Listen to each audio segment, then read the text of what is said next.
In a quiet American suburb where the streets sleep early and secrets hide in plain sight, a teenage boy broke into an old, abandoned diner. His name was Ethan. 15 years old. Angry at the world. Tired of being invisible. Raised by a single mom barely holding things together. His friends called it fun, breaking and entering. Just for kicks. For Ethan, it was more than that.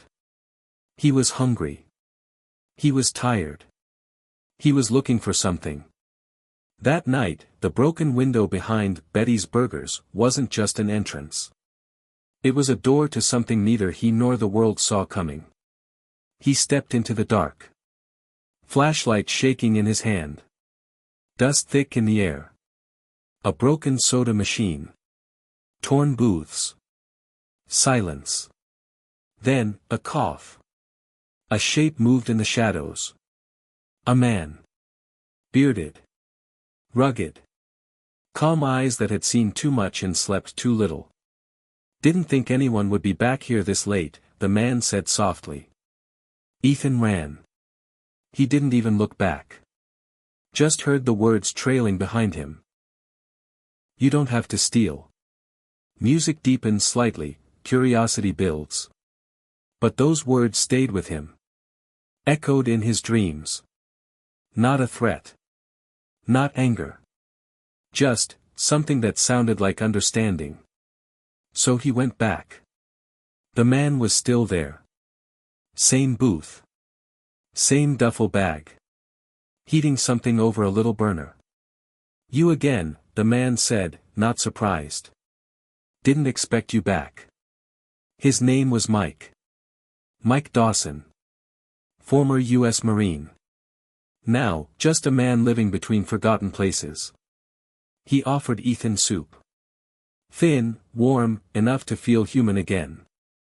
And without even realizing it, Ethan sat down. Soft piano keys as emotion rises. That night, Mike didn't ask Ethan about the break-in. He didn't scold him or preach. Instead, he talked. He talked about war. About brothers lost. About homecomings that never felt like home. Ethan listened. Not because he had to, but because no one had ever spoken to him like that before. With honesty. With respect. He kept coming back. Night after night. Mike taught him small things, how to fix a loose radio wire, how to boil water on a candle, how to breathe through panic, how to stand tall even when no one's clapping. And Ethan? He started changing. At school, he stayed longer after class. His grades picked up. He helped his mom without being asked.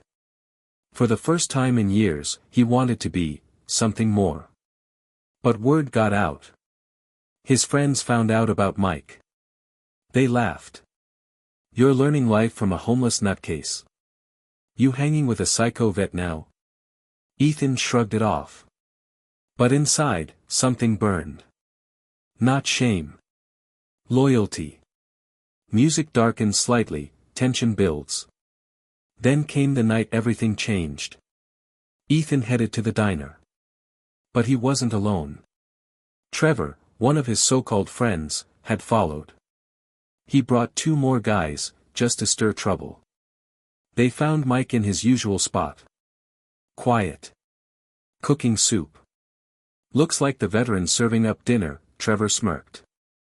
Then he kicked over the burner. The soup spilled.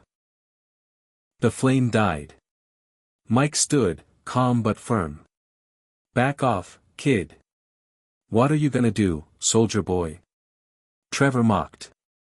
March me to death. When Trevor tried to knock over the lantern, Mike grabbed his arm to stop him. It was instinct. Nothing more. But Trevor shoved back, hard. Mike hit the counter and fell.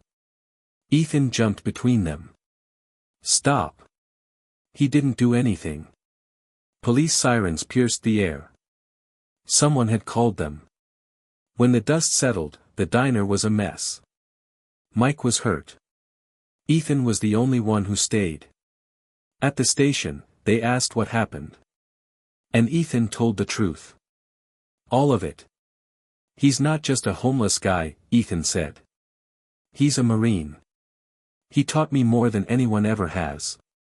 But by morning, Mike was gone. Music slows, somber tone. No note. No bag. No trace. Just silence. The diner was sealed off. The alley stayed empty. But Ethan? He wasn't. He carried something with him, something new. He stood up in front of his school the following week, during a civics presentation. And for the first time ever, his voice didn't shake. We talk about heroes like they're in movies, he said. But some of them live in back alleys. And we ignore them until they vanish. That speech sparked something. He started a fundraiser, for homeless veterans. Students chipped in. Teachers helped. Local businesses got involved. Soon, the local news aired his story. Teen honors forgotten veteran who changed his life. Hopeful music begins, light piano and strings. Then, a message. From a shelter in New Mexico. They'd seen the news. They had a man there. Quiet. Always watching over others. Said his name was Mike. Said he used to sleep in an old diner. Ethan sent a letter. Narrator softens, final voiceover builds. You didn't disappear. You lit a fire. I'm not the same kid who broke into that place. You taught me how to be someone. And now, I'm trying to do the same. For others. For people like you. Music swells to emotional peak. Some heroes don't wear medals. Some don't march in parades. Some don't even ask for thanks. They just show up. Night after night. For one lost kid. Who just needed someone to believe in him.